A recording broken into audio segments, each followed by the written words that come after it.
international journalists. We begin with Foreign Minister Sergei Lavrov's work schedule.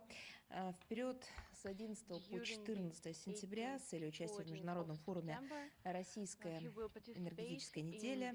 В России находится венесуэльская делегация во главе с министром иностранных дел этой страны.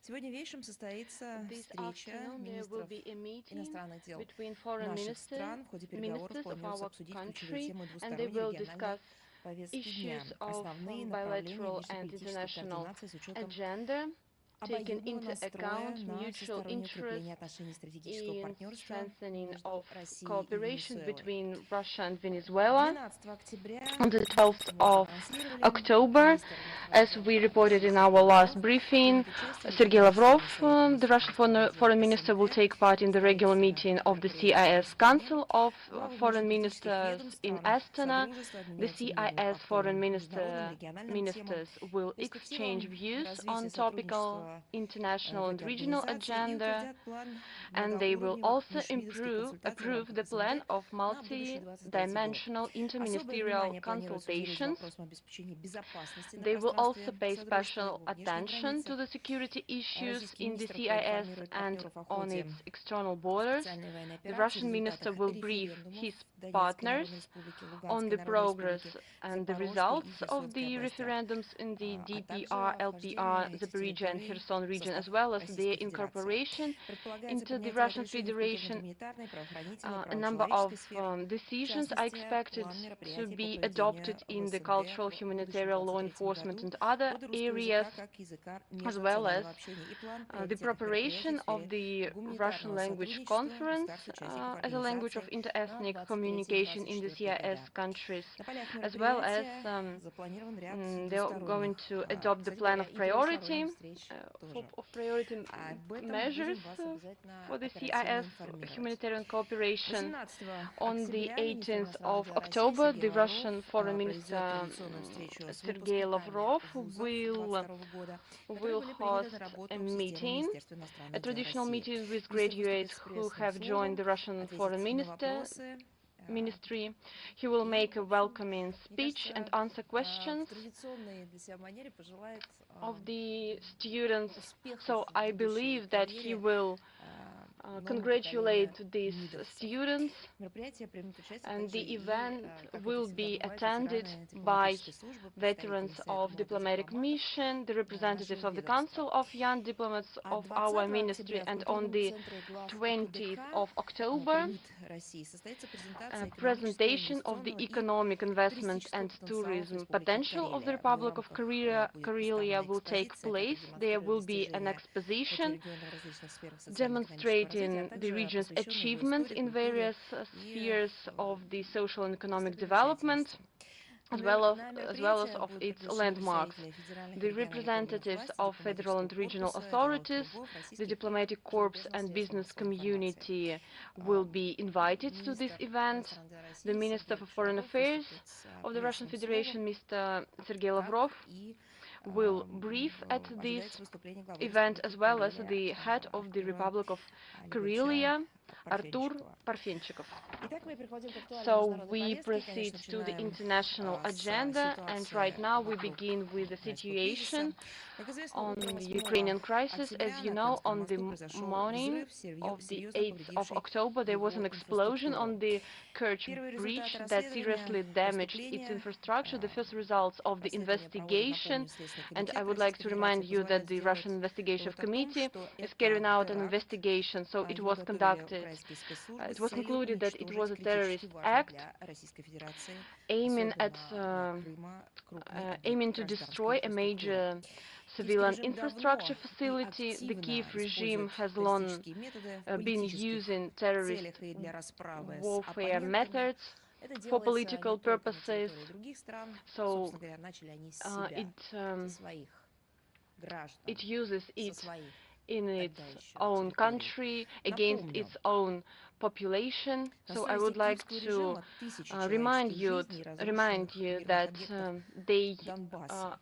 killed thousands of human lives, and they also destroyed a lot of facilities in Donbass. Thus, they assassinated a lot of journalists such as Oleg Buzina and Daria Dugina, let alone the murdered children from Angel Alley in Donetsk, as well as other victims. So there are a lot of acts of terrorism against the Zaporizhzhia and Kursk nuclear power plants. So the representatives of the Kiev regime of all states are proud of it. For many years, they publish on the website Mirotvorets, they publish all the data of the people that have been killed. They make it very cynically. They cherish this explosion against explosion on civil infrastructure, assassination of civilians, and they are proud of it. So I can say that it is because there is nothing to cherish, but I would like to say it in other words.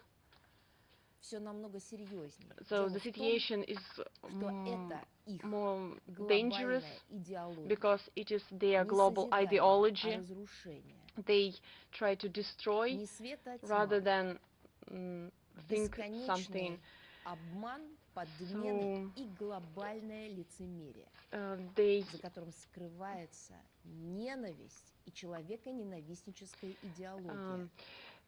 so they represent this misanthropic ideology, how they came to power due to a constitutional coup, killing those who were called political opponents. So they could exchange points of views or interviews with them, but instead they stopped hiding their nature, so they can rewrite their own laws, what they have been doing for so many time. So right now they use the tactic to eliminate everything that is like an obstruction. So their aim is to receive money, assets, and a lot of promises, and it is provided by their Western masters, but as a response, they do what they are said. So they are people who came to power through unconstitutional coup, and I would like to remind you that it was a blood coup. I would like to remind you how Kiev was in this havoc, and they invented these new tactics, and by their law enforcement agencies they apply this policy. They use these Molotov cocktails and they shell infrastructure, and that there was a very cruel assassination and massacre, and they forced people to follow them, follow those who destroyed statehood in Ukraine. So this terrorist act is no exception. It is the continuation of the line that has been dominated in Ukraine for more than 10 years, and it was supplied with Western money, assets, weapons, military exercises, a lot of exercises in Ukraine as well as in Poland and in other Eastern European countries, and that is what they received for these atrocities, for these terrorist acts, for these crimes.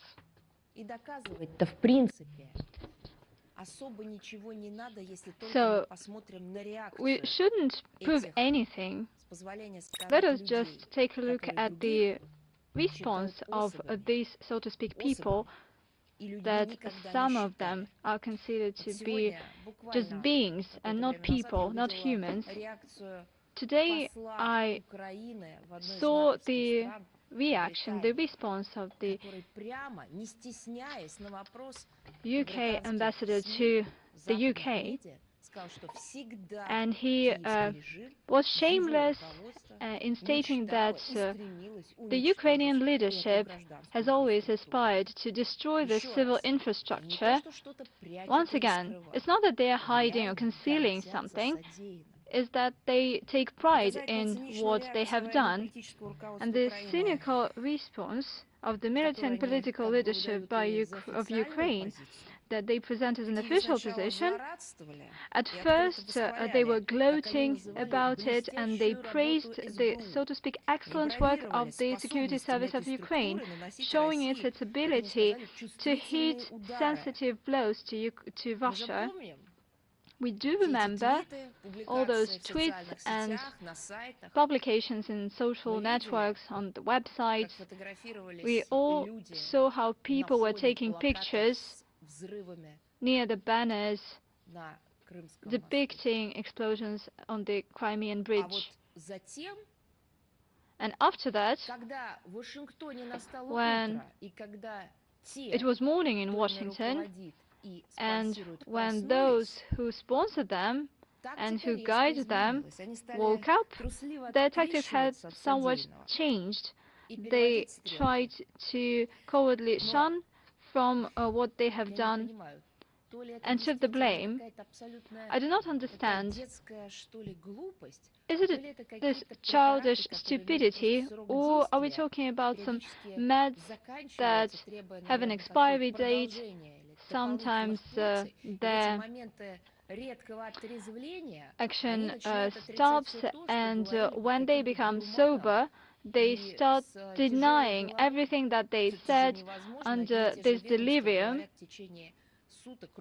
Well, it is not possible to see this kind of situation when agencies and ministries are saying one thing and then a totally different one in a short span of time.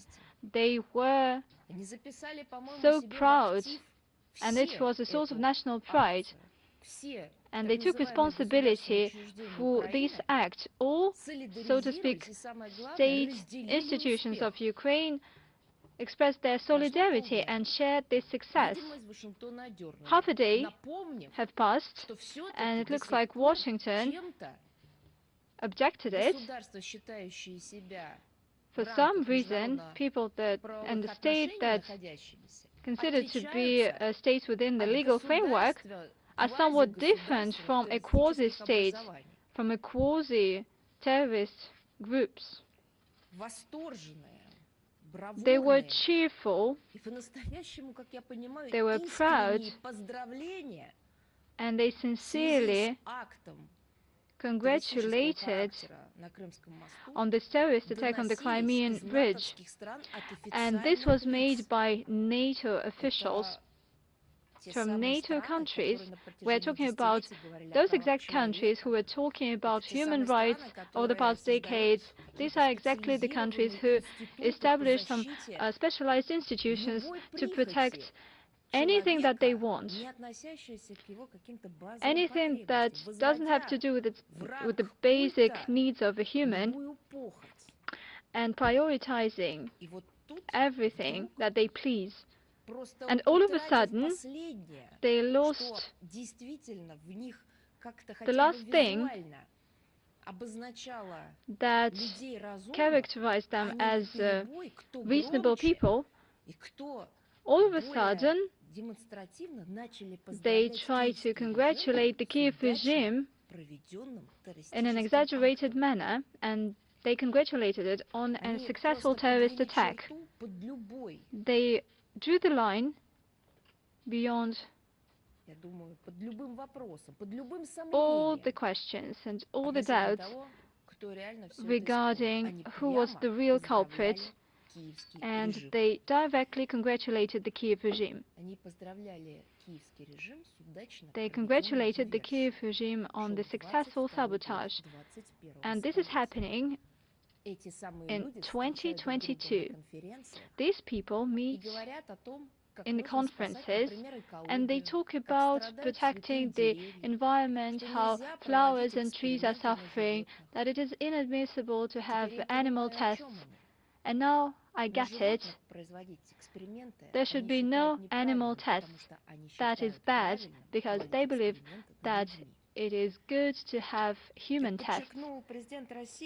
President Putin highlighted the response of our country to all terrorist acts and sabotage against Russian critical civil infrastructure would be harsh and will correspond to the level of threats that are created to the Russian Federation. You know what? What is the most cynical part of it? Now they are saying that we are hiding behind the interests of our country and so on and so forth. Wait a second. For 8 years we have been calling to protect the citizens of another country, Ukraine, and we have been criticized for that. They told us that it is about a different country. Don't you dare think about these people. We will deal with this. And now the people that we cared so much for, and we wanted other people abroad to care for them, by enormous suffering, by expressing their civil bravery and using what has left from their force, these people have become part of our country, and now we are defending our citizens, those who have been living in our country for many centuries, and those who lived in our country back in the day and now they have come back. So don't you say that we are only talking about our own interests. We are defending those who have been witnessing attempts to be destroyed over the past years by the Kiev regime. And now you see that any talks that these people in Donbass and the DPR and the LPR and other regions of Ukraine that didn't wish to be a yes sir, a yes man to the Kiev regime, what would be their future? Because Zelensky told them that they are just species and you can treat them the way you see right now, taking proud of it, and basically being brought together by a single thing, hatred and hate speech. Another shocking example of the Kiev regime crimes was the massacre in Kupiansk in the Kharkiv region after the withdrawal of the Russian forces. A video was published on the internet of a former commander of National Group Azov, Maxim Zhorin.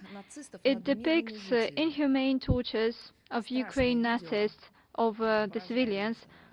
This is an atrocious video. It is extremely violent. The arrogance and all permissiveness of Nazi butchers is such that they do not, they're not afraid to publish these videos. They do not want to conceal it. Just like with any other things, the Crimean Bridge, Nord Stream 1, Nord Stream 2, because this is the source of pride. But you know what? The history repeats itself. Gas chambers in 1940s were considered as an achievement in Western Europe, in the heart of Europe. They were considered to be an achievement and the highest level of human development, and they used these gas chambers to destroy others who deprived them from becoming even more perfect. And it was several dozens years ago, and in order to prevent it, they had to do their job and to squeeze a Nazi slave out of himself. Many have failed to do that. On the contrary, many even encourage these characteristics in them.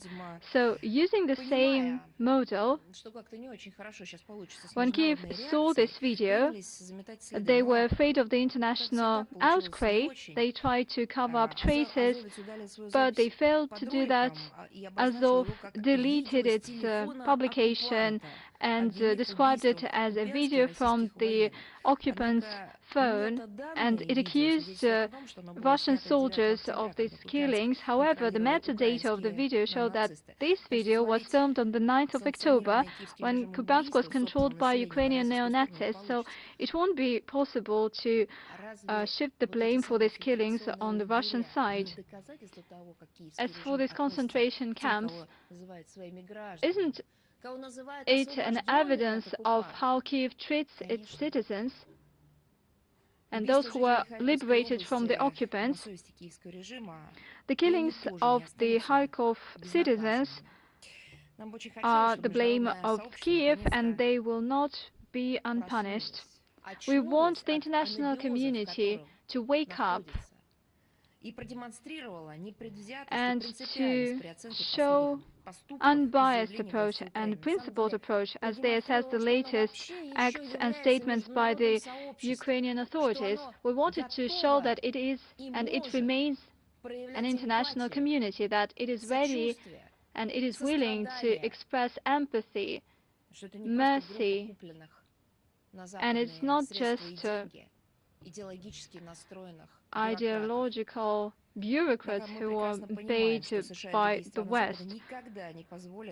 However, we do understand that the US and other Western countries will not allow it to happen. They will do their utmost to create an illusion that these single crimes that I have mentioned, but actually they are numerous crimes, and we can spend hours talking about them, so that they could be ignored by the human rights entities, activists, officials. They are blindly concealing the all permissiveness and impunity of the Kiev regime, but they also demand that others follow their suit, putting enormous pressure on them. Against this backdrop, we have nothing else but to keep up with our special military operation, with all the tasks that we have declared, and all the tasks, as was repeatedly stated by the Russian leadership, will be achieved. Talking about the response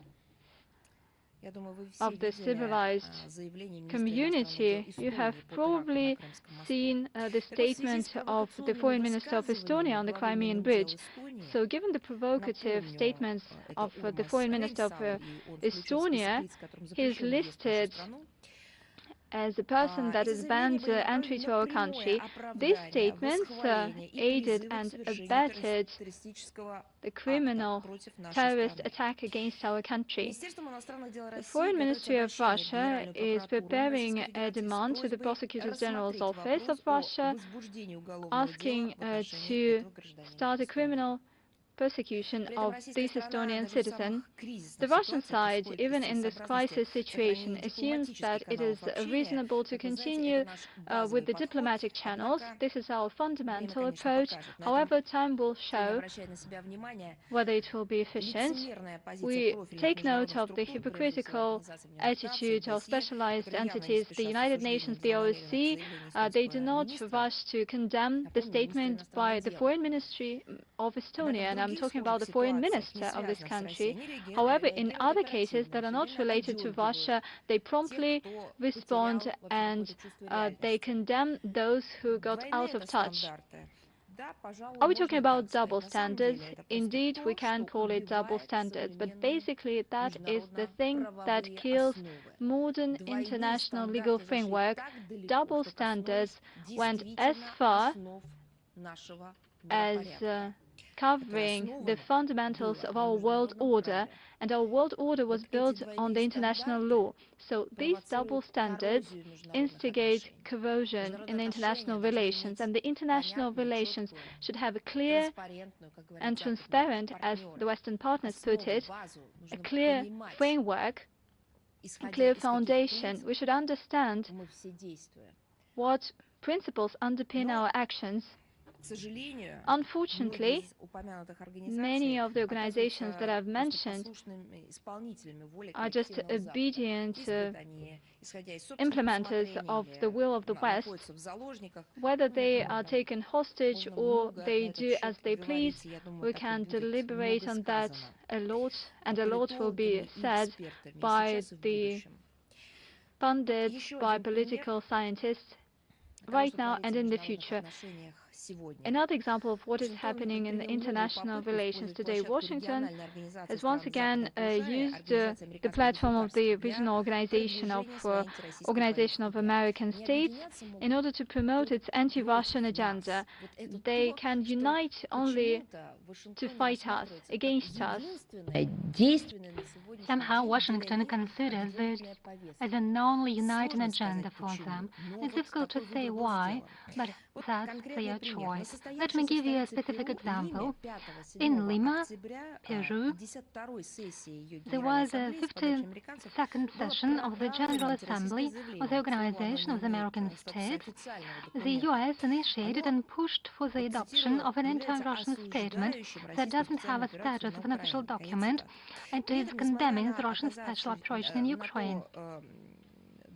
At the same time, despite the pressure on the regional states and the efforts of the White House, the initiative wasn't supported by influential states in the region. Let me list them: Argentina, Brazil, Mexico, Bolivia, Honduras, Dominica, El Salvador, San Vincent and the Grenadines. Bearing in mind that Venezuela, Cuba and Nicaragua didn't participate, they already left this organization or are leaving from it. Almost 1/3 of the Western Hemisphere did not join this anti-Russian step initiated by Washington. This reflects the unreadiness of Latin Americans to obey to the will of the U.S. The U.S. attempted a solidary condemnation of our country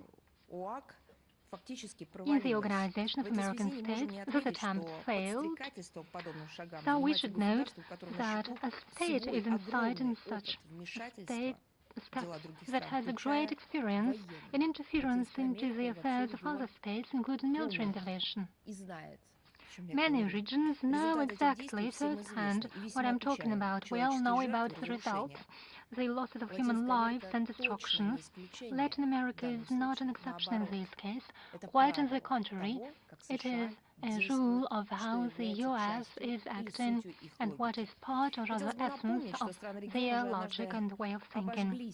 Let me remind you that countries of the region have already once made a mistake in this platform, following the interests in the U.S. They were simply used against the legitimate government of Venezuela. Do you remember how it happened? The place in this organization in 2019 was illegally given to the self-proclaimed so-called president Juan Guaido. Then the U.S. played the key role in this, but after unsuccessful attempts of Washington to overthrow the official authorities in Caracas, his presence in the organization looks like a nuisance, but the organization suddenly has other priorities. Something happened on the energy markets all of a sudden, and suddenly Washington recognized the official government, the official authorities in Caracas, and all those who back then were forced to obey, to follow the pressure of the Washington, were left in a stupid situation. This is a rule, you should learn it. That's how they always act. For the benefit of their own interests, they make others abandon their national interests, traditions, or even the future.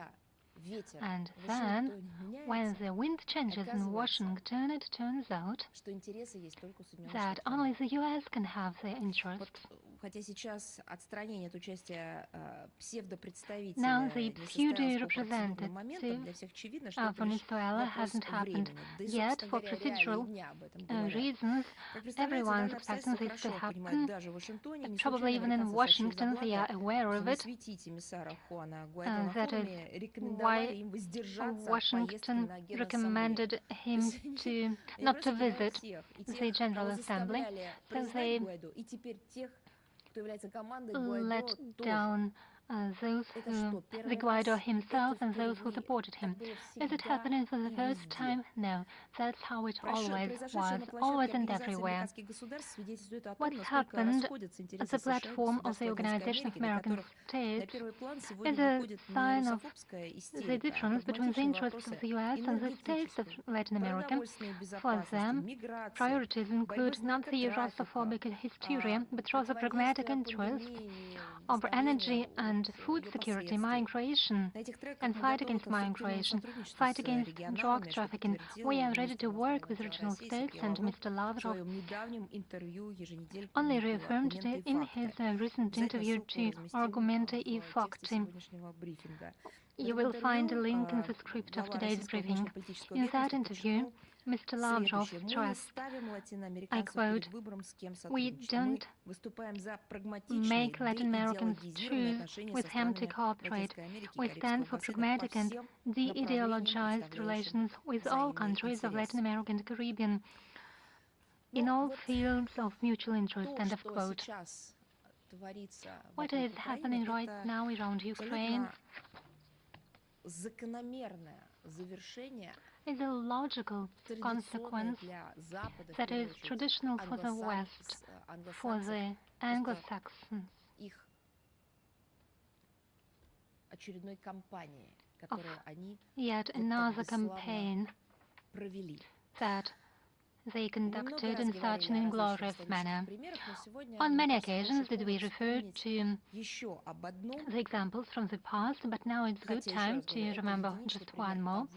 It's just an example of what they are doing on a regular basis.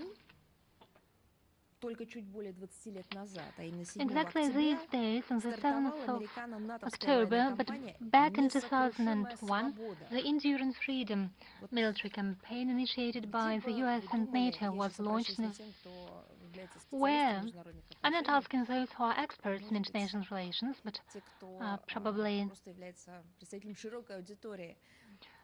someone representing the broader public, those whom I would address this question. Where is now the region of enduring freedom?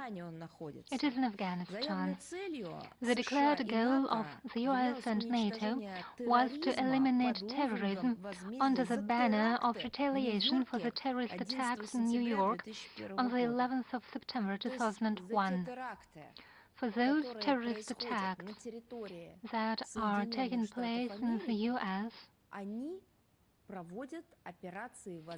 they conduct the retaliation operations that last for 20 years. As for the nearest allies, they justify them in similar conduct, whether they are right or not, and we are denied the right to protect our territories, even though for many years we heard threats. There have been attempts of terrorist attacks. There have been many of them, according to our special services, but we chose the path of peace negotiations and a solution under the international law, and now we are denied the right for self-defense against those who conduct similar acts in our territory. But let's get back to the experience of imposed enduring freedom by the US in Afghanistan. It all ended, well, it was not an operation, it was rather a 20-year-long occupation.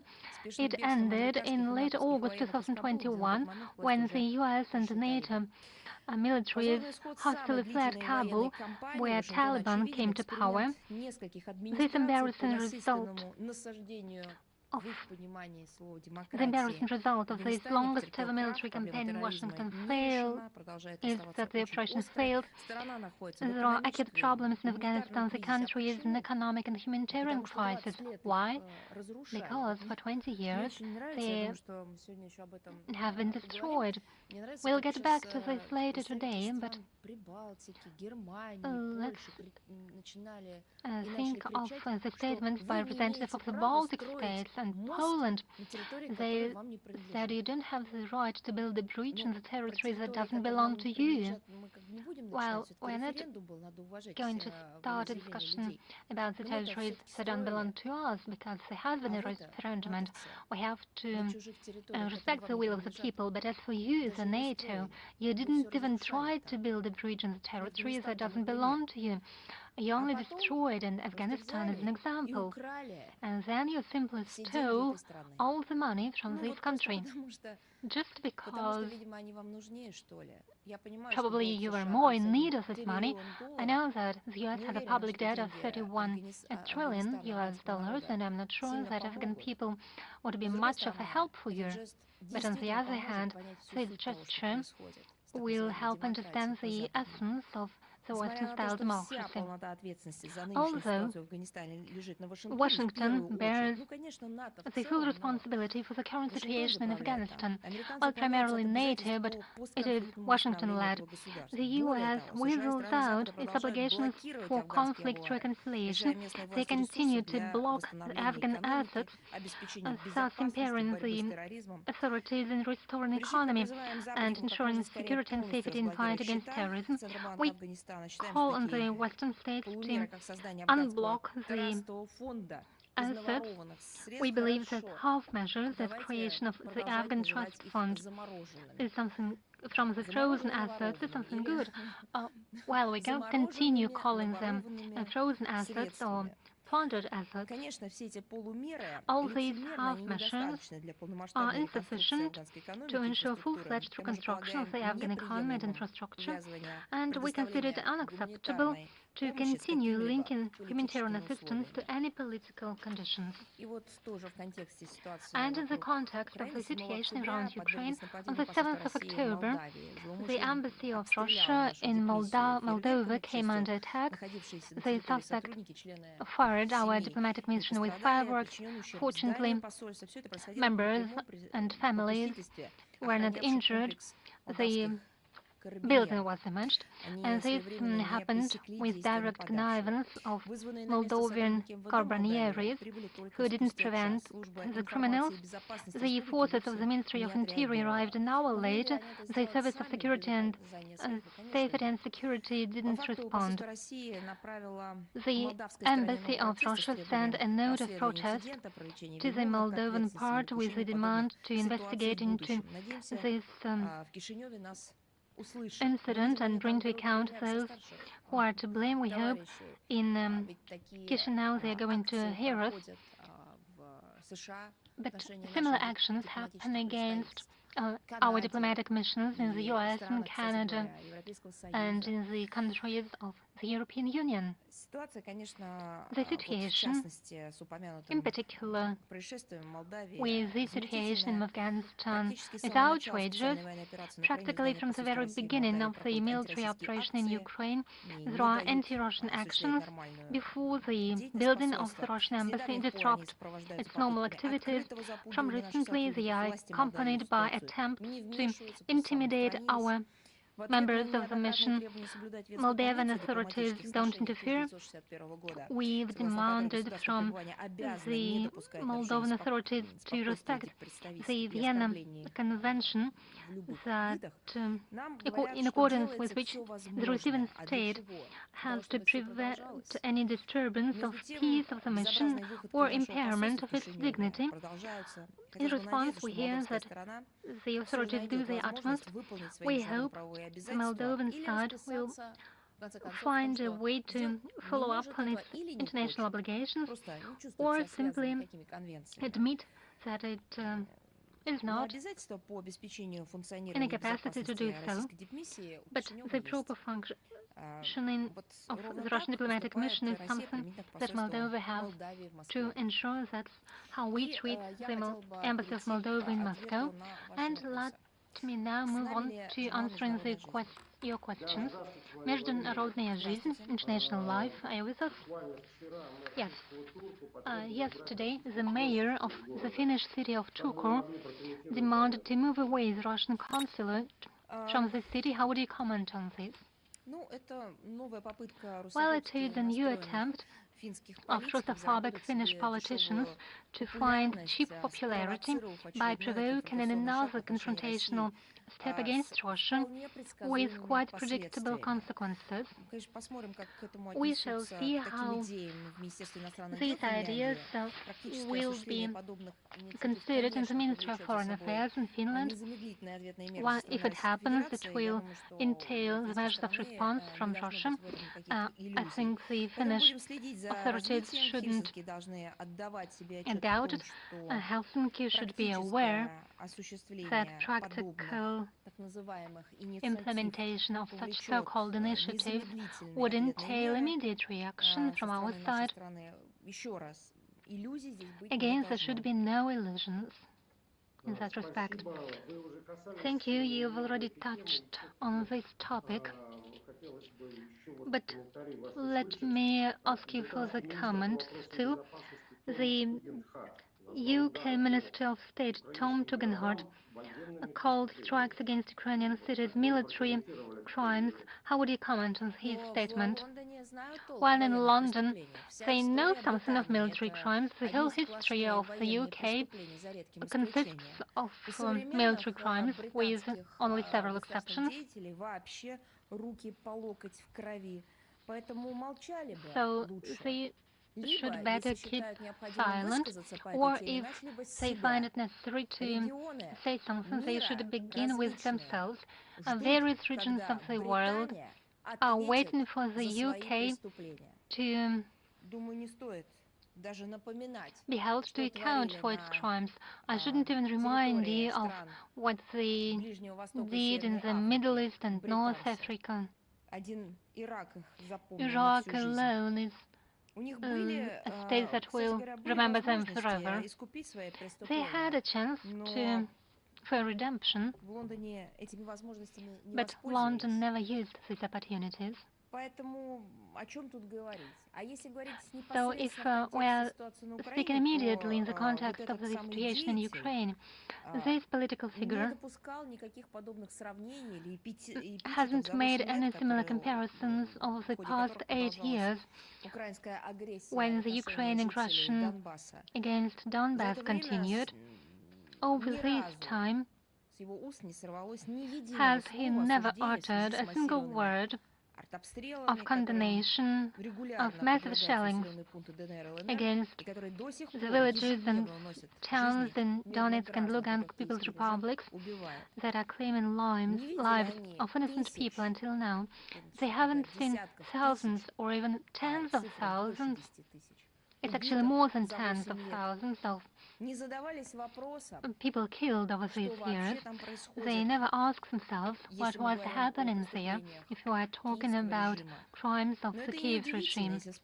But it's not surprising if you remember that in his capacity in the past as chairman of the Foreign Affairs Committee, he actively supported military assistance to the Kiev neo-Nazi regime.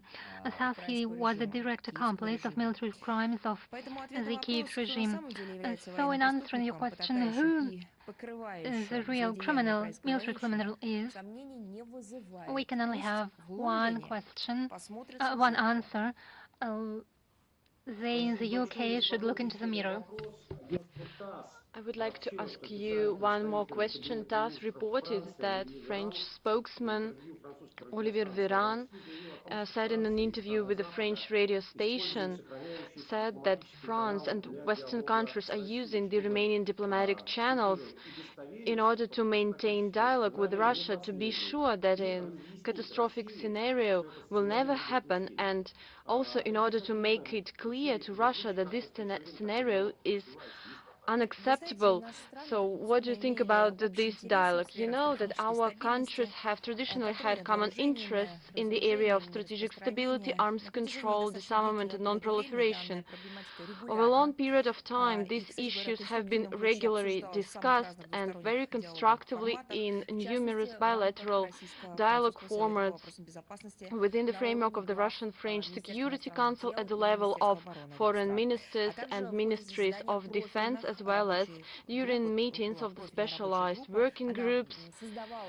This working group was established by the order of the presidents of Russia and France, but then, after Russia launched a special military operation, the French party unilaterally curtailed all the channels and mechanisms of our political interaction and dialogue on most important topics on the international agenda. So I believe that France may be by itself or maybe following the Western or US instructions.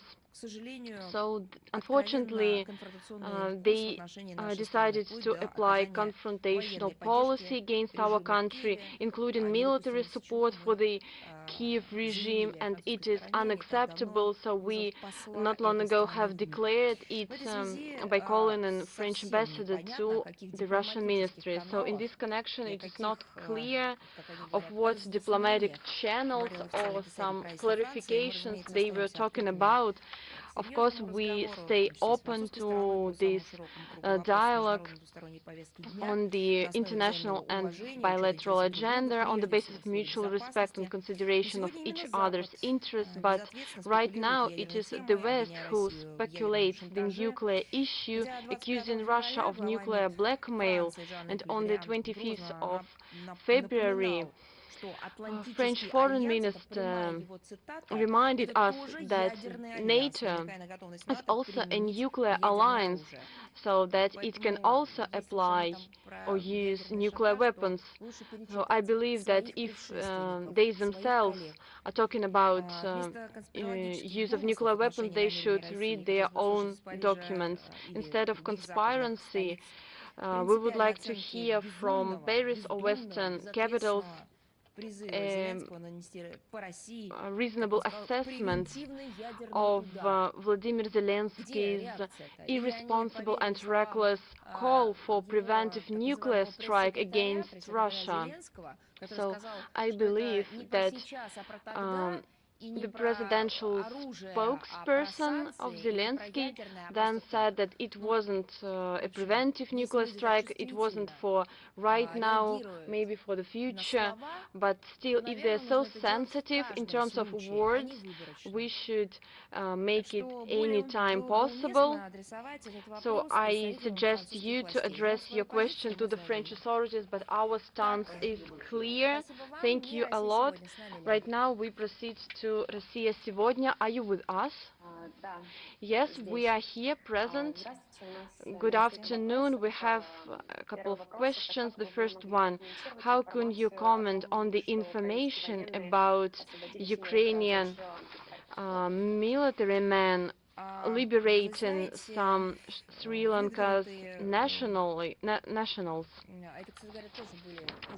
So I believe that it was one of the Zelensky's statements. On the 16th of September, he accused Russia of taking hostage 7 Sri Lanka's citizens from a medical college of the city of Kupiansk, but this information is not verified. In the photos published, the appearance of these liberated nationals is in no way attests the prolonged deprivation of liberty. So I believe that we should adequately assess the situation. Zelensky is also saying that on the basis of the Sri Lanka's media said, Sri Lanka media said that they were not students but rather illegal migrants. and they were crossing Ukraine.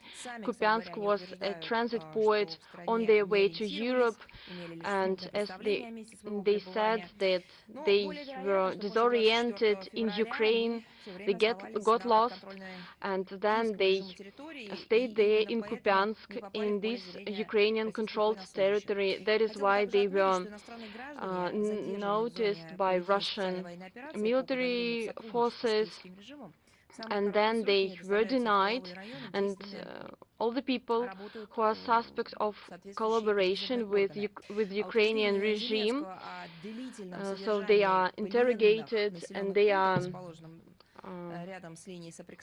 are detained for some time.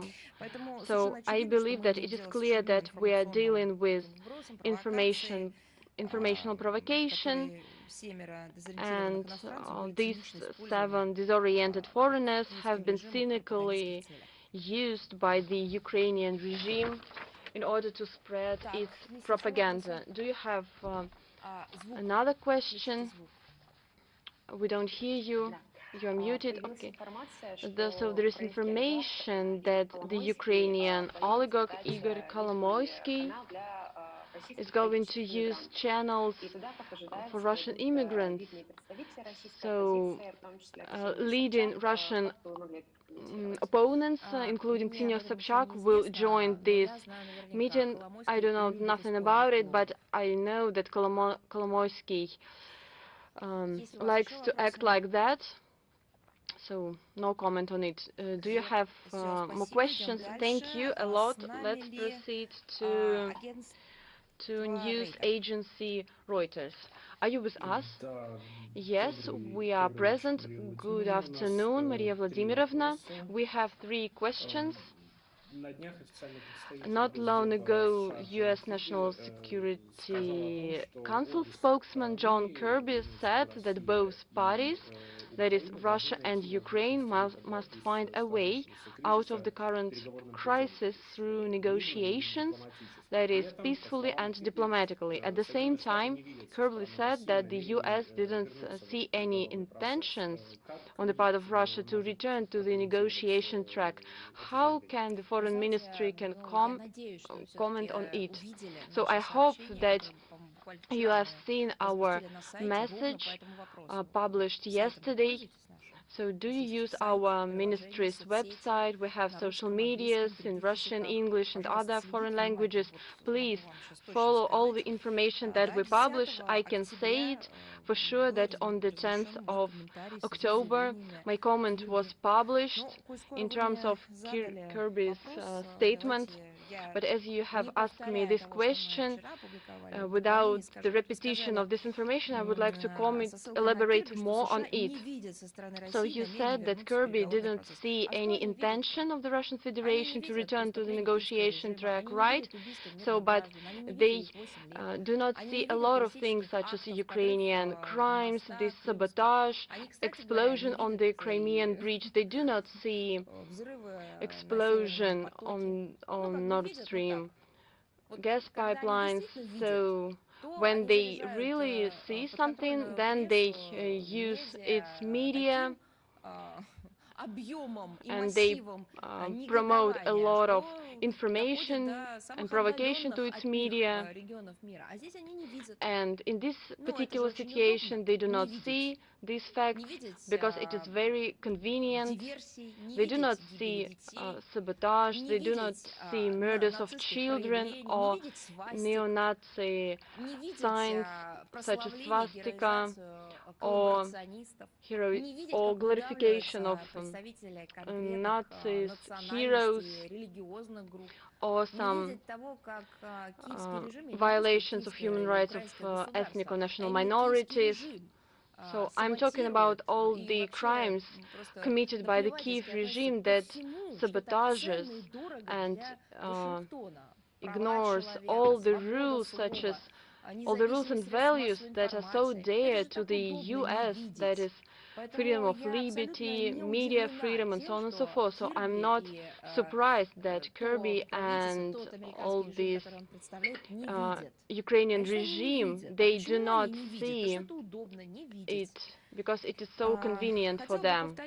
I would like to repeat that the Biden administration is fraught with contradictory messages.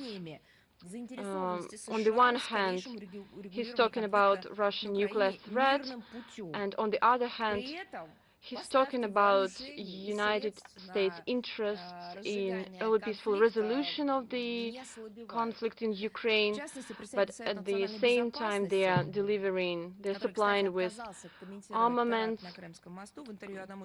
In particular, representative of the National Security Council, who refused to comment on the terrorist attack on the Crimean Bridge, said in an interview with a leading American television channel, so this is a quote, "Russia is preventing the start of peace talks," end of quote. So maybe they do not see any intentions on the part of the Russian Federation to return to the negotiation track. So I believe that they have a lot of states of mood and they try to maneuver in this information. They cannot repeat the same words because the situation is going on. So that is why they use different phrases. Such rhetoric comes against the backdrop of a large-scale arms supplies to the pro-Nazi Ukrainian regime, and the US does not see it anyway. And they're doing so despite all the crimes of this outrageous Kiev regime. There is nothing but hypocrisy, attempt to keep fighting, to inflict a strategic defeat to Russia. But all these calls for peace, they are false, they are artificial. So I would like to say one more time that all the goals that our authorities identified within the framework of this special military operation will be achieved, and it has been numerously stated at a diplomacy level. You know the conditions, as long as Washington preaches this suicide mood of the Kiev regime that has been reflected on the European continent, till Washington encourages Kiev's attitude, so the more problematic it will be to find a diplomatic solution.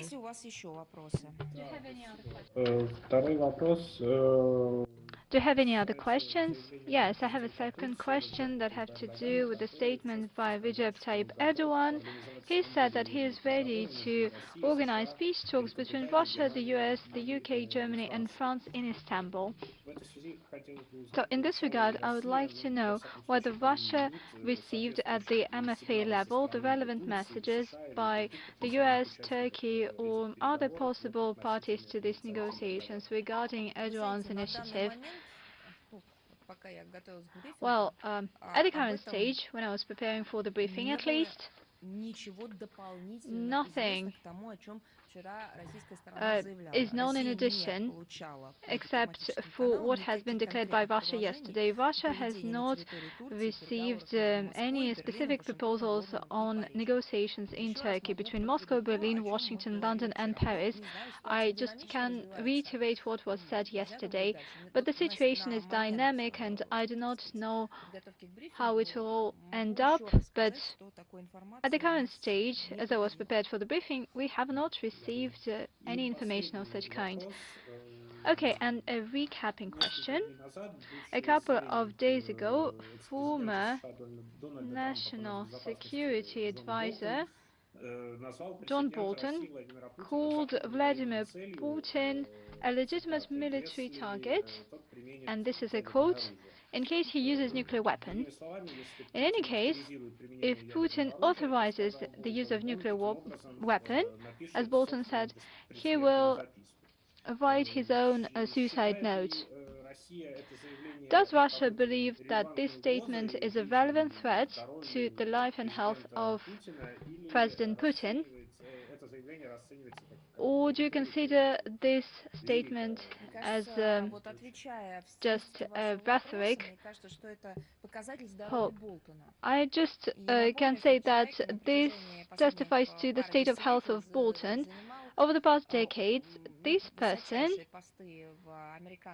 has been holding senior posts in the US administration. He is one of the brightest persons in the US administration. He served various presidents in the US, and this kind of messages were always characteristic to him. It was Bolton who, in early 2000s, said that the Iranian issue and the situation around Iran and the nuclear program shall be addressed militarily. He suggested that they should drop bombs on Iran. So, it's his words. In this case, by way of characterizing himself or his state of mind, what is important is not what he is saying, but the thing that, according to American diplomats, and I know this for certain because I heard it from the witnesses, he used heavy things just to drop, just to throw to his employees. So we're talking about quite bold personality, Bold, McFall. These are all people in one and the same rank. Marginal people. Thank you. Okay, moving on. Do we have News.ru portal with us? Hello, Madam Zakharova, news.ru. Defense Ministry of Kyrgyzia cancelled the command and post exercises of the CSTO Unwavering Fraternity 2022 without citing any reasons. Previously, President Japarov said that he had tight schedule and he refused to take part in an informal CIS summit in St. Petersburg. The expert community believes that there is a certain tension between Moscow and Bishkek because of the Russian stance with regard to Dushanbe. How would you characterize relations with Bishkek and cooperation within the CSTO and the CIS? On the 3rd and 5th of October, Bishkek hosted successful contacts between the CSTO Secretary General Zas and Kyrgyz officials, including President Japarov. Their outcome show common commitment to strengthening the CSTO role in ensuring security and stability in the Central Asian region. As for the CIS, Kyrgyzia is an important partner of Russia in the organization. It is an active participant to the relevant processes. Let me also remind you that in 2023, Kyrgyzstan will chair the Commonwealth, the CIS. As a rule, Bishkek participates at the highest level in the work of the founding bodies of the CIS, in the upcoming Foreign Ministers' Council and the Council of Heads of State of the Commonwealth in Astana on the 12th and 14th of October. Foreign Minister and the President intend to participate in these events. Well, I comment on bilateral relationships of Russia and various states, but it's not convenient for me to comment on this on behalf of my Kyrgyz friends and colleagues, and I believe that it would be appropriate if you could ask this question to them. I hope they don't get offended that I answered that. And another question, the statement of the European Council following the meeting in Prague of Charles Michel and President of Macron with leaders of Armenia and Azerbaijan. This statement says that the civil mission of the EU will start operating on the Armenian-Azerbaijan border in October and it will last for 2 months. What's your take on that? We have seen these reports. As far as we understand, the formal decision has not been taken by the EU so far. Unfortunately, we see here another attempt by the EU to get involved in the settlement of relations between Azerbaijan and Armenia by all means to squeeze out our mediation efforts. Of course, it's up to the sovereign states to build their relations, but here we're talking about the real opportunities of the EU representatives and the EU per se in any kind of mediation.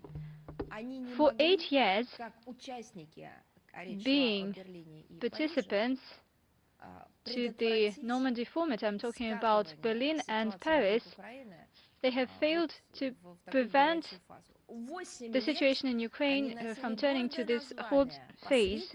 For 8 years, they have been proudly calling themselves as mediators, and they have made the relevant statements, they have organized different meetings, and this was all in vain. And now they could say that they were doing it at their national capacity, being EU members. Okay, I agree to that, but we are talking about the biggest powers in the EU. As for the EU role in mediation, yesterday, Joseph Borrell, the senior diplomat in the EU, complained that the well-being of the EU economy has come to an end after the end of the cheap Russian gas, and now they will have to deal with it independently, especially given how they treated not only us but Beijing, and it will be extremely difficult to do that. And that was his quote. I would like to recall to Mr. Borrell the role of his predecessor, it was Duchess Ashton. She was the head of the EU diplomacy, and upon instruction of the EU, she was mediating the affairs on Maidan. It happened a long time ago, but it did happen. Back in the day, she was a British official to the EU, and she was shaping the whole of the European strategy. So what was the result of the EU mediation on Maidan? It was the EU who got involved there. She was walking down the Maidan square. She wasn't distributing any cakes, piroshki, because maybe she didn't have enough money, but nevertheless she smiled and posted pictures, waved flags, carried some signs, symbols, in the best traditions of Western PR campaigns. So what's next? Where is this mediation role? It all ended with the Brexit, and Lady Ashton was the national to the United Kingdom, and of course she shaped this pro-British agenda, and since London withdrew from the EU, and it understood the fate of this association of the European Union, and these are just two specific examples, and these examples abound. By the way, I do remember constructive efforts by the European Union, but they were linked to the collective efforts, namely the JCPOA. Indeed, the European Union was playing a constructive and active role, but it was not alone to mediate. It was mediating together with other international stakeholders, but by and large, just give me other examples that could testify to the opposite.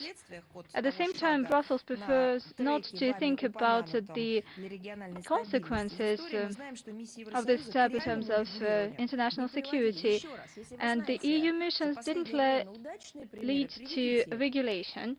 to any settlement. If you have some specific examples in mind that were successful, just give me them. On the opposite, they have failed to mediate in other conflicts, but moreover, they failed to defend their interests as an association, as member states. Yesterday's statement by Borrell that they will have to learn how to live out of stretch, but who made this situation possible? They were orchestrating this situation, and they were the masterminds behind it. They fully supported the anti-constitutional coup in Ukraine, promising to this nation, to its people, freedom and peace, and then they started being a moderator and co-party to the Minsk agreements. I'm talking about the Normandy format, certainly. How it all ended up. It ended up in a disaster, an enormous disaster, and I call you once again to read the latest statement by the EU. They fail to implement their own interests, let alone the interests of others. So we believe that the only way to ensure peaceful solution between Baku and Yerevan, peaceful and stability in Yerevan, is to implement the trilateral statement by Russia, Azerbaijan and Armenia. And you know when the statements were signed, and we support and maintain regular contacts between Armenian and Azerbaijan colleagues, and we also count on the meeting in Astana within the CIS format. Do have the Canadian press with us. Yes, hello. Thank you for taking our questions. Да, добрый день. I would like to ask 3 questions. First of all, your ministry summoned the Canadian ambassador a month ago over concerns about attacks on the Russian embassy in Ottawa. I'd like to know if those concerns have been resolved and what's the current status of relations between Russia and Canada. Давайте сделаем вопрос за вопросом. Я сначала отвечу на этот вопрос. Let us take it step by step. I'll take this question and then we move on with the others. Okay. Российско-канадские отношения, The Russian-Canadian relations, к сожалению, находятся в глубоком unfortunately, are in a deep crisis. We state openly that we blame it on official Ottawa because it follows the anti-Russian policy, and it has been doing so for a long time. On the initiative of the Trudeau regime, almost all international ties have been cut off, except for diplomatic contacts on a purely working level. But even with regard to the ensuring proper functioning of Russian diplomatic missions in Canada, unfortunately, we don't see any proper reaction of Canada in accordance with its obligations under the Vienna Convention of 1961. It might seem that an extraordinary situation happened from the 11th to the 12th of September in the night. An unknown suspect threw an explosive to the territory, a Molotov cocktail to the territory of the Russian embassy. Unfortunately, no explosion followed. What followed? What do you think? It was taken by your colleagues in Canadian media quite calmly. They simply wrote that there were no signs of vandalism or any destruction or damage. Thank you very much that Canadian journalists didn't follow the Western course and didn't accuse Russian diplomats of having tried to expose themselves on their own. After this incident, we were promised a professional investigation. I mean, the official Canadian side. A month has passed. Canadian police didn't bother to inform the embassy about the first outcomes of the investigation. I dare assume that just as in the case of other attacks against diplomatic missions from Russia, they won't find the suspect. I wish I were wrong. I wish those responsible were held to account. And I would like the same to happen to others who might wish to conduct similar unfriendly activities. And we already mentioned to the Canadian ambassador, whom we have summoned after this extraordinary incident, that our reaction will follow.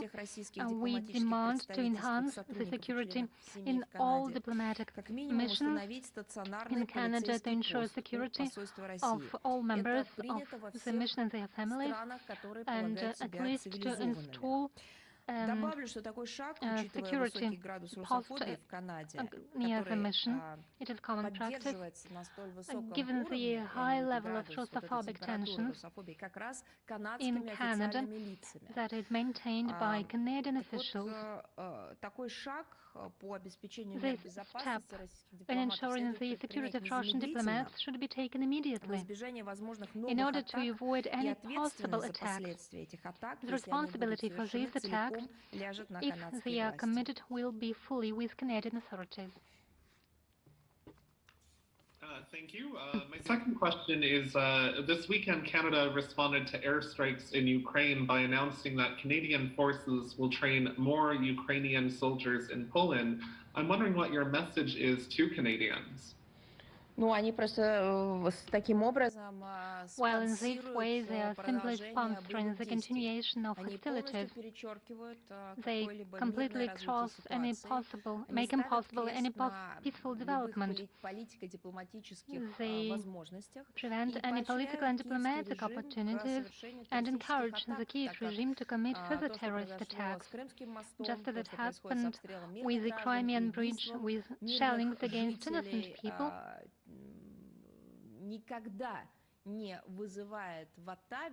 In official Ottawa, it never provokes any official reaction. Thank you. And my last question is, in light of Russia's view on sovereignty and territorial expansion, what are the implications for Canada as an Arctic neighbor? Не очень поняла ваш вопрос. Well, I didn't quite get your question. I'm sorry. Could you? Canada is an Arctic neighbor to Russia in the far north.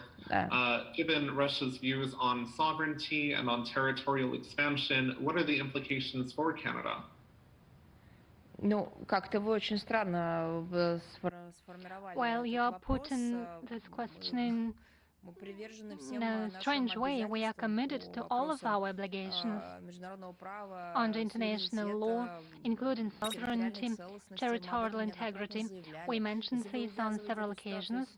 If you link it to the situation around Ukraine, then I beg your pardon, war was going on for many years. The war launched by Kyiv regime against its own citizens, who for many years called for protection, for ensuring justice and security. For many years, they conducted referenda and tried to make sure the international community hears their voice that was expressed during the democratic process of referendum. 8 years, only active military operation lasted that was launched against Kyiv regime against its population, and even before they violated their rights in different ways. They didn't have a chance to make use of their constitutional rights for the native language. After sovereign Ukraine was established, these languages were spoken always in Ukraine. There were some discrimination, linguistic discrimination. If it's in this context that you ask us about the sovereignty, so we are fully committed to our obligations under international law and first and foremost the UN Charter. But you shouldn't forget that the UN Charter refers not only to territorial integrity and independence, but also to the right for self-determination, and there are criteria that regulate, harmonize these two contradictive statements. And as for the Arctic, I'll send you the papers elaborating our position on cooperation with all participants of this regional dialogue.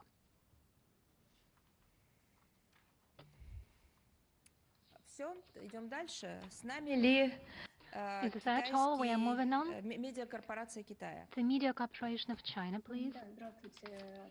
Good afternoon. I have 3 questions. What happened on the Crimean Bridge was characterized by Russia, the terrorist attack. What reaction will follow from Moscow? Will Moscow be modest and not escalate the situation? There can be no modest response to a terrorist attack. It should be decisive. It should demonstrate the impossibility to commit such actions in the future, their illegitimate nature, and the possibility to respond to them in a legitimate way. I've answered your question. Okay, my second question. Following the decision of OPEC Plus to significantly reduce oil production, the US is considering a possibility of responsive actions. According to media reports from the US Congress is putting forward a bill that is aimed to disrupt the dismantle the organization or even initiate a claim in the WTO. How would you comment on it? First, Russia highly evaluates the OPEC Plus cooperation format. The events of the past years, such as the COVID-19 pandemic, has proven the inefficiency of this mechanism to settle crisis situation in the oil field. Right now, the global oil market is facing new challenges. Why? It's not because of the technogenic catastrophes or global phenomena that can be governed by human force, but due to man-made problems and man-made actions of the West, namely the sanctions. These mad, illegitimate, destructive sanctions logic of the West, first and foremost in Washington, can drive the international global economy into a recession that will negatively impact the demand. We can assume that these considerations, well, I'm not a big expert in this field, but I'm giving you a political reaction to your question. Well, I can assume that these considerations moved OPEC to take the decisions that have been just taken in Vienna. I believe our sectoral agencies can elaborate on this more.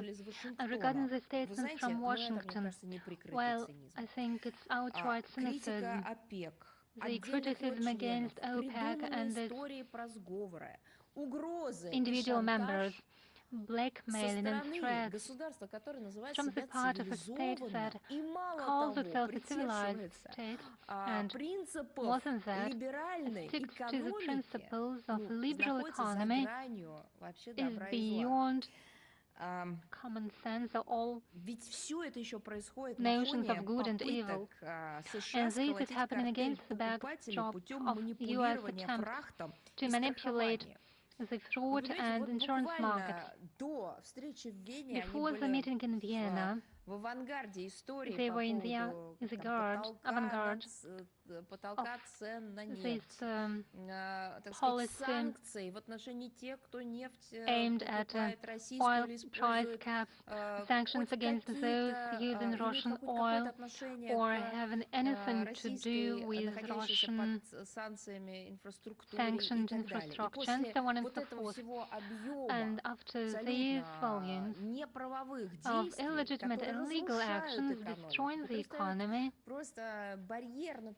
that place a barrier on the way of natural demand and economic self-regulation, they dare making any claims against the OPEC infrastructure. The West has been long trying to destroy the OPEC Plus format. As it happened in the past, they want to regulate the oil market to their own benefit. They don't conceal it.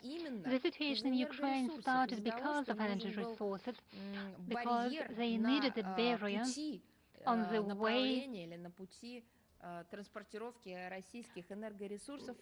of the transportation routes of Russian energy resources to Europe.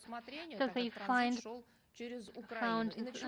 this instrument that they could use, and it started there. They used key of politicians, so-called bonds, simply the elite, simply to have an influence on the energy processes. And then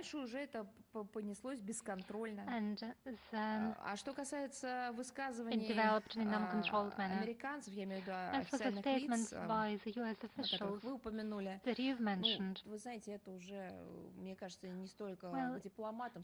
you know, it's not a question for the diplomats, but rather for the doctors. In the White House, in the Congress, they try to invent ever new methods to deal with the states who don't want to find themselves subordinate to Washington. Washington tries to manipulate the oil stocks to its own benefit.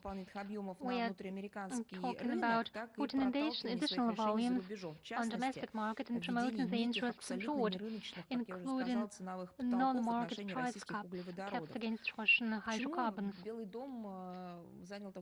Why has the White House taken this position and takes these steps right now?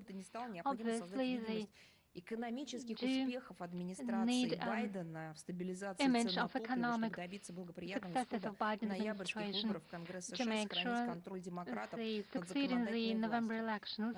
Они же полностью опровергали успехи предыдущей администрации на экономическом треке и обещали всем, что вот они сейчас экономику поднимут как никто. И при этом, they видите, promised что у них to там improve происходит the situation, but what we see is a recession, so they deny it, but it is there, and now they need an some internal signs of well-being. I can give an advice to the US side. The most obvious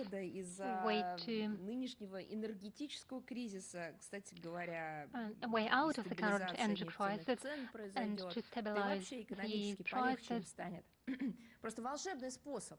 There is a magic way out. Не поверите. You won't believe it. Надо просто отказаться от They всех should санкций, simply которые они abandon ввели, all от всех sorts of тех the sanctions незаконных they have imposed, all и, those illegitimate наконец, перейти к restrictions, заявленной and цели finally свободной экономики, move on to their declared goal of free economy that is based on the principle of self-regulation in the framework of international law and rules. Then they will have a chance ну, наверное, не впасть в полное критическое состояние, я имею в виду экономику в целом, систему вот этих всех либеральных целей, задач, ценностей и так далее. End up in a critical situation.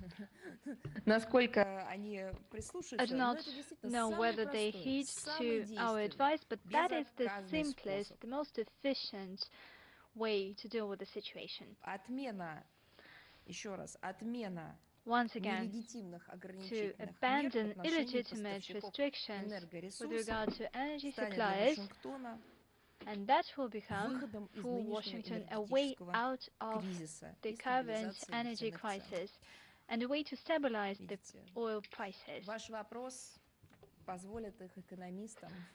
So your question will help their economists to provide a smooth energy concept to the White House. Do you have another question? Yes, I have another question that has to do with the United States. The US has adopted a new policy in the Arctic for the decade to come, and the document notes a growing strategic rivalry in the Arctic. And how would you comment the US position with regard to the Arctic? On the 7th of October, the White House published an updated version of this strategy. It is a new document that basically enshrines the U.S. approaches to promoting its national interests in the region in the upcoming 10 years and projecting force in the Arctic, including using of resources of its regional allies. That's what it stipulates. The U.S.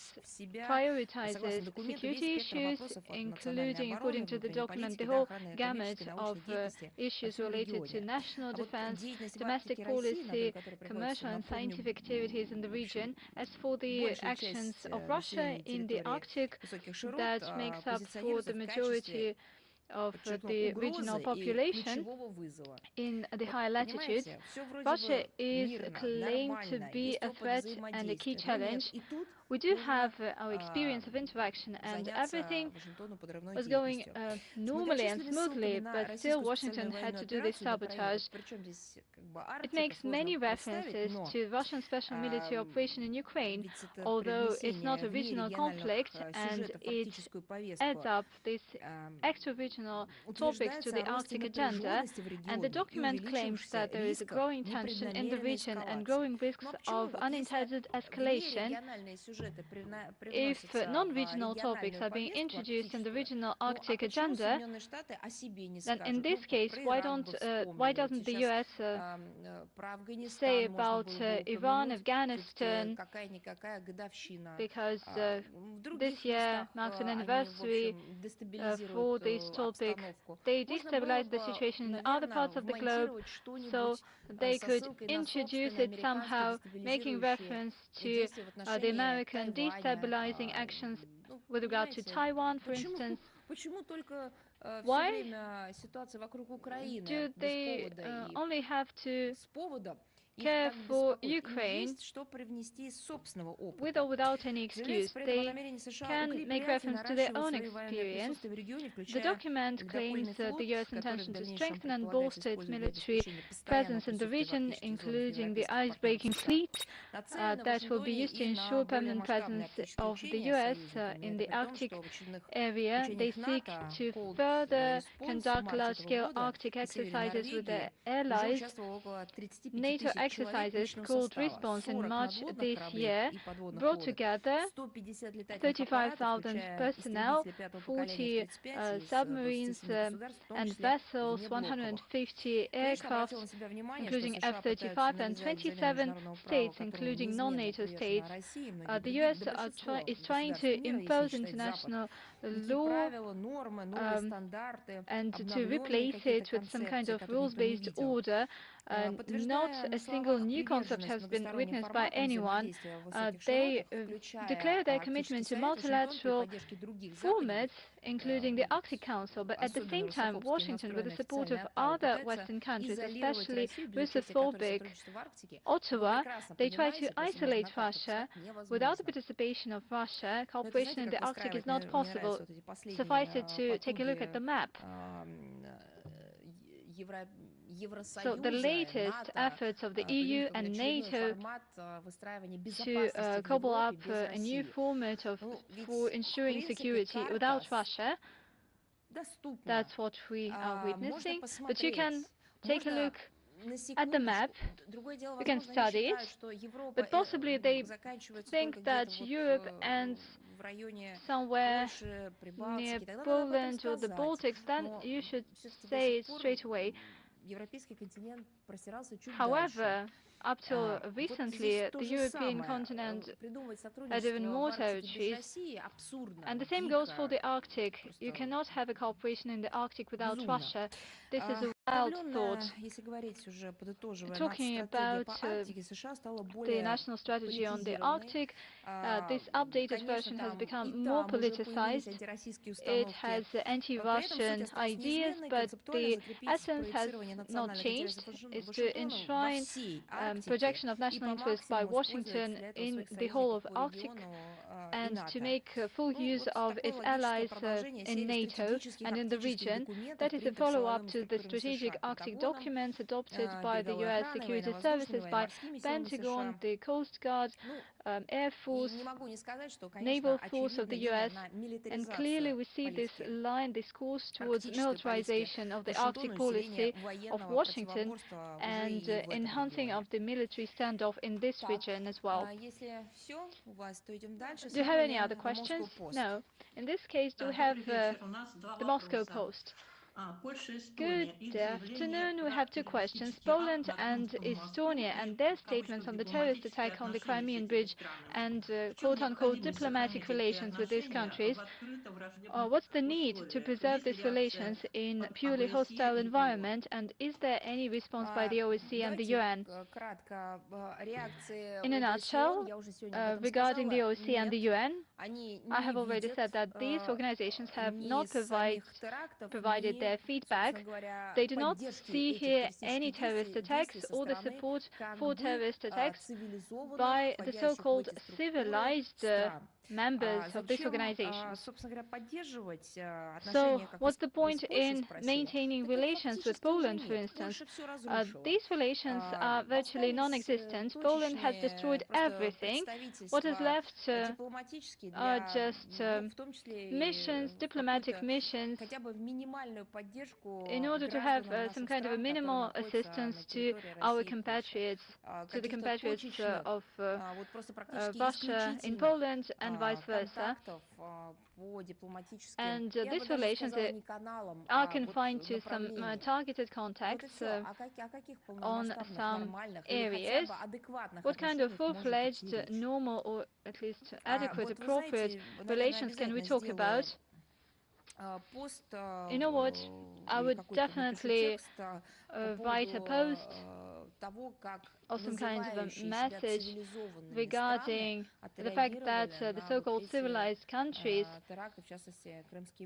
responded to this terrorist attacks on the Crimean Bridge. We need to put it all together, but I would not like to quote it right now.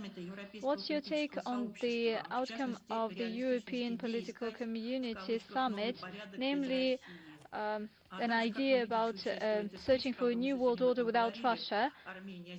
How do you perceive the participation of Armenia and Azerbaijan in this meeting?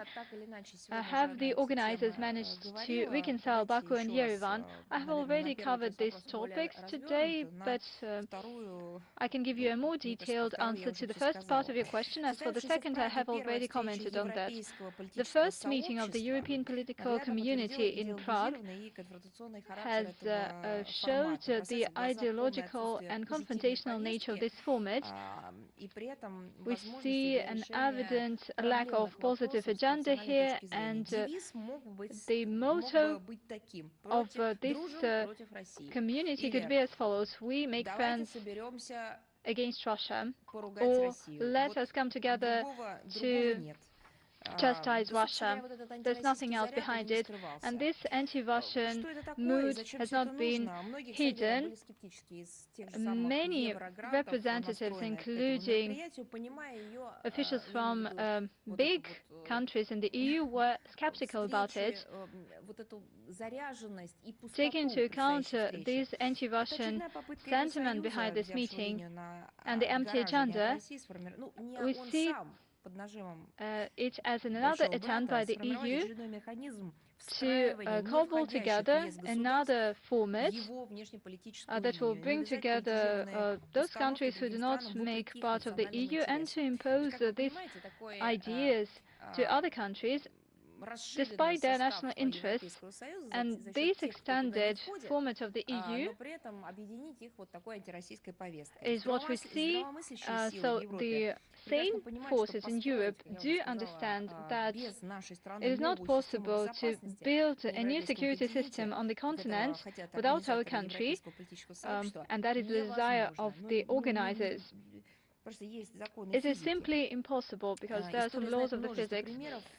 History knows many examples of such futile attempts. A lot has been developed and initiated by those who initiated this meeting, and it all was brought to naught. It's not the first geopolitical project of the EU who puts the all-European states under real threat of long-term fragmentation and destabilization. That's quite amazing. There are other formats that exist, for instance, the OSC, but all those who initiate such kind of meetups, they ensured and they achieved the following.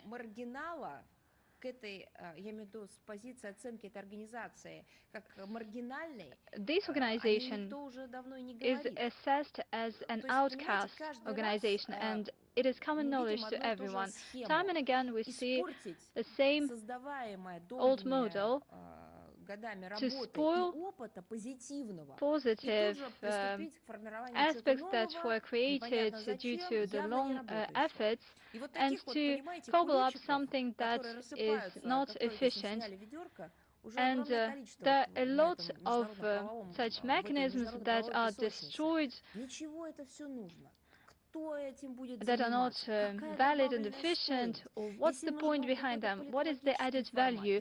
If you need some kind of a political scientist format, there are different meetings, for instance the Munich Security Conference, but the other thing is that they have already destroyed it and they need to invent something new, something that is not associated with failure, with dysfunction, with the lack of real results. Maybe that is the reason behind inventing something new. So it is all about geopolitical games, and rank and file EU citizens will have to respond. They will pay with their money, but they will pay for the actions of bureaucrats in Brussels. Yesterday Boris said that's it, the EU's well-being has come to a close. It's not that it has come to a close, it's that Brussels cut the EU from its well-being. It is you who invented this game where you lost, and this game was wild and reckless from the very beginning, and now you are declaring to the EU citizens that game is over, the end. And this will be the same story. As for the adoption of the declaration on the sidelines of this summit, a declaration on the situation between Armenia and Azerbaijan, I have already commented on that. They always try to claim that they can do something, and if that was the case, they would have implemented all their commitments under the Normandy format, and they will do their utmost to ensure the implementation of the Minsk agreements by the parties, but they cannot do that. Moving on, do we have Yahoo News with us? Yahoo News. Are you here with us? Yahoo. I beg your pardon. Good day. Good afternoon. Why do you call an explosion at the Crimean Bridge as a terrorist attack, not an act of war? I beg your pardon. What you said, the act of war, when this war started? When did this war started? The Ukrainians said that it started in February. So in February 2022, right? Or even in 2014. So that's what I'm asking you, in your viewpoint. When did this war start? Well, you know, wait a second, wait a minute. Before we do this tango, I want you to make up your mind. You said that this was an act of war. I do not doubt it. I just want to clarify when this war started. It all started in February. Okay, well, it doesn't make any sense, because the plans to destroy the Crimean Bridge were declared by the Kiev regime before February 2022, and this was done openly. He threatened with sabotage, undermining. It even issued a stamp, a postal stamp, can you believe it, that depicted a destroyed Crimean Bridge. This was a part of an ideological campaign to pledge to its citizens that this bridge will be destroyed, and that is why we call it a terrorist attack, because this was said by the Kiev leadership. And here we can call the lawyers, legal advisors, law enforcers, and ask them how to best qualify this, whether it's a terrorist attack, an act of extremism, something else. It's a question to them. But the thing is that it is a deliberate desire to destroy the civil infrastructure that has been up in the works for quite some time, even when everybody was focused on the Minsk Agreement's implementation, even when everybody wanted to have a diplomatic solution to that, and that is obvious, that is a fact. I do understand that, but I'm sorry, you occupied Crimea, and you have been doing it for 8 years already, and they said that the war broke out in February. Wait a second, there was the referendum in Crimea. You can either agree with that or not. You can either recognize it or not. You have a right not to admit it. Those who wanted to admit it, so they admit it. Those who don't, they do not admit it. But we would like to admit the result of the referendum. It's our right.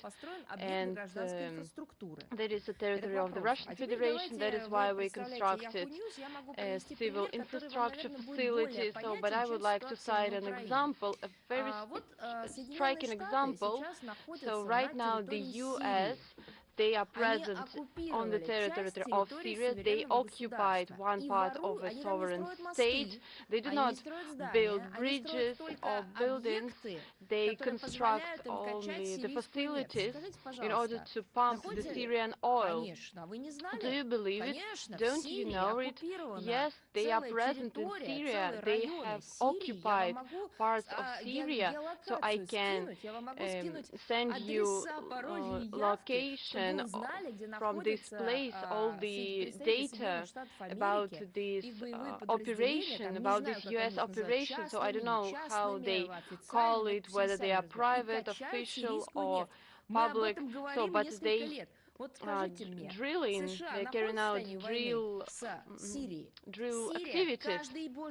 Syria almost every day declares demands the US to withdraw their troops from there and to leave the Syrian infrastructure in peace, to stop pumping Syrian oil and to stop selling it, including to fighters. But the US says that they have the right to stay there. Did they conduct any referendum there? Not really. There is only one example. I have another one. So please wait a minute. So I have another example. So the US armed forces for a long time, for a long period, stayed on the territory of Iraq. They used natural resources of Iraq. How can you classify this operation, whether it was a military operation or something like that? So every expert, every professional can think something about it, but we proceed from, we do not admit the rules-based international order because we proceed from the principle of the rule of law. So we have only one international law. So I beg your pardon, but I will not defend, I will not say that the US, I will not elaborate on what the US armed forces was doing in Iraq, but still, I will send all the information to you, because probably your media does not write about it, they do not cover all the information. So, but we're not talking about Iraq, we're talking about what is going on in Ukraine, but we are talking about unanimity of our approaches. So you say that you do not admit it, some countries do not admit it, but we recognize the results of these referendums. A lot of people do not recognize some US actions, for example, and they have their right to do it. There is no such a stance. We have the UN Charter, we have the international law that states that there is sovereignty and territorial integrity, but there is also the right to self-determination, and it can be added by the fact that most countries signed the principle that democracy is good, democracy is okay, but democracy is only one thing. It's a possibility of people by legal means to realize their will in political, economic, cultural areas, and one of the means to use this right, that is plebiscite or referendum, so we cannot turn a blind eye to it, because it really exists. It does exist. So, soon, I suppose that in Britain will hold referenda, but why does the UK have this right and other countries do not? But there is no such referendum in Ireland or in other countries. So, but these referenda were conducted on their territory. Thank you for your comment. I would like to remind you that when Crimea conducted this referendum, there was not only one referendum. There are also referendums from 1990s, and official Ukrainian authorities did not give the opportunity to their people to conduct this referendum. That is why all the referenda conducted during that period, they were not recognized at all. But the referendum that was recognized even by the US, that is the referendum of 1980s, whether the post-Soviet Republic would like to stay within the USSR or they would like to leave it. So I believe that all the countries, including Security Council, they recognized that referendum, but the results were then breached. No one referred to these results. The USSR collapsed. No one asked Crimea for their opinion. And then we have 1990s and their right to conduct this referendum. But that referendum was conducted, but the Kiev regime did not authorize it. I mean, the official Ukrainian authorities then were overthrown due to anti-constitutional coup later. But it wasn't like that, that the Ukrainian people surrendered. No, there were a lot of representatives from the US, from the European Union, Paris, and other Western countries. They all were present there and witnessing the situation. Even the presidents of some Western countries, they visited Ukraine and they incited people to go to these rallies and organize these uprisings. So thank you. Could you tell what was the aim of shelling Kiev? Was it achieved? So in this case, I would like to draw your attention to your professionality, because the Russian president, Mr. Putin, has already answered this question. So this is direct side. At the proposals of the Defense Ministry and in accordance with the plan of Russian General Staff, a massive strike was launched with long-range trench, precision air, sea and land-based weapons against Ukrainian energy, military and communications facilities in the event of more attempts to stage terrorist attacks on our territory. So the Russia's response will be harsh and will correspond to the level of the threats posed to the Russian Federation. Whether this aim was achieved or not, so we have another question, and is direct side. Yes, the aim was achieved and all the targets were hit. Thank you. In terms of Syria, I'm going to send you some material. It is very interesting to read it. If you have no questions, let's proceed to Anadolu. Yes, we are here. Good afternoon. Good afternoon. Maria Vladimirovna, we have one spontaneous question. Вас служба безопасности Украины внесла в розыск. Не могли бы вы поделиться впечатлениями от этой новости? Не могла ли я сказать, где я нахожусь? Я нахожусь в Министерстве иностранных дел. Well, right now I'm in the Russian Foreign Ministry, in the press center. I didn't make a surprise of it. But don't you fear that these might influence your movements in the world and on the whole your life? And don't you fear that in the center of the European continent there is a regime that professes extremism and terrorism as de facto state ideology? Don't you fear this? Do you believe they will ever stop? Give me an example. Never.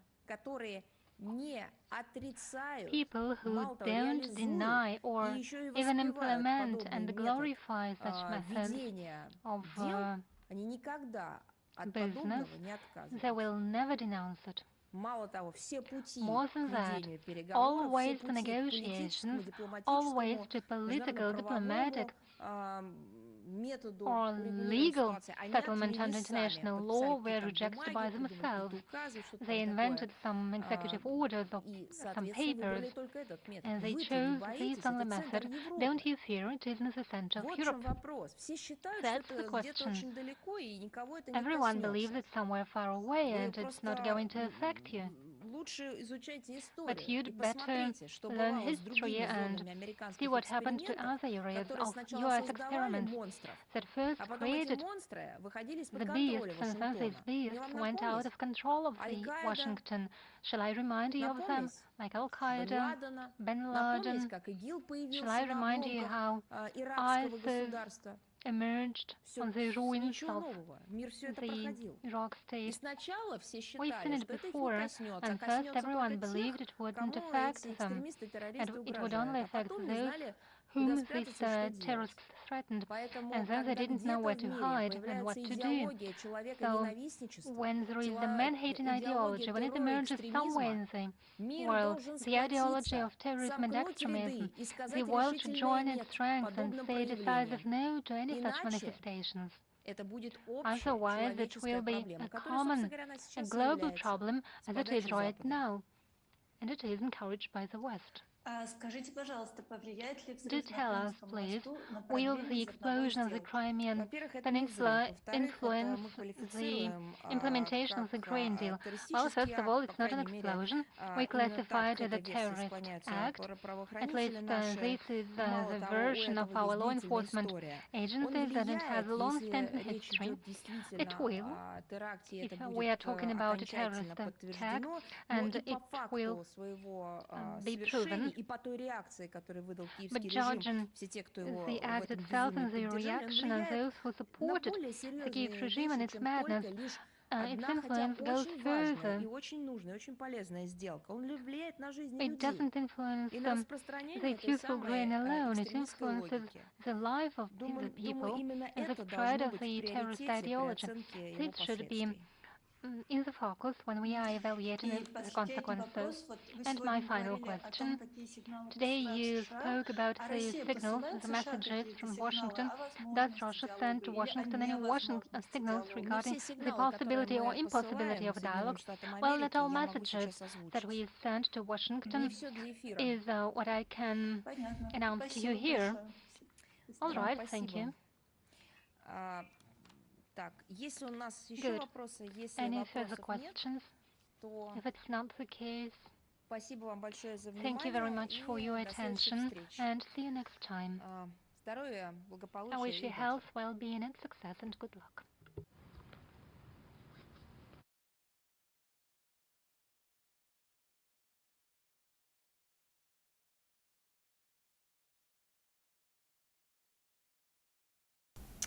Wow, she cut this quickly. Bonjour tout le monde. Hi everybody. Well. That was very interesting because Yahoo News were trying to pick a fight with her. And they were talking about the Arctic and Canada a lot. C'est vraiment intéressant parce que Yahoo News était là. Puis essayait de comme se chicaner avec elle. Et puis ça n'a pas marché l'affaire. Il y a eu des questions sur le Canada, 3 questions sur le Canada, puis des questions sur l'Arctique. Là, je ne sais pas ce qui se passe avec l'Arctique, là, mais tout le monde parle d'Arctique, là, c'est ainsi, là. Quelque chose qui se brasse avec l'Arctique, là, je sais pas quoi, là. Bon, là, il faut que je vous quitte, ok? Je vais élaborer là-dessus parce que je veux réécouter la partie de Canada avant d'élaborer là-dessus. Fait que faut que je parte, mais que je revienne. Je vais faire mon live de nouvelles, puis je vais expandre sur ce qu'elle a dit. So, I have to leave now. But when I come back, we're going to do the news together, and I want to re-listen to the Canada part. It's at 1:10 for those who missed it, at 1 hour and 10 minutes. I want to know exactly if I can. Who's asking a question, and I want to go over the answer. And there's a lot of question about Canada and the Arctic. We keep talking about the Arctic lately. I don't know what's going on with the Arctic, but something is up with the Arctic. So, I'll see you soon, my friend. Thank you, everybody, for joining. I'll see you soon, okay? Bye-bye.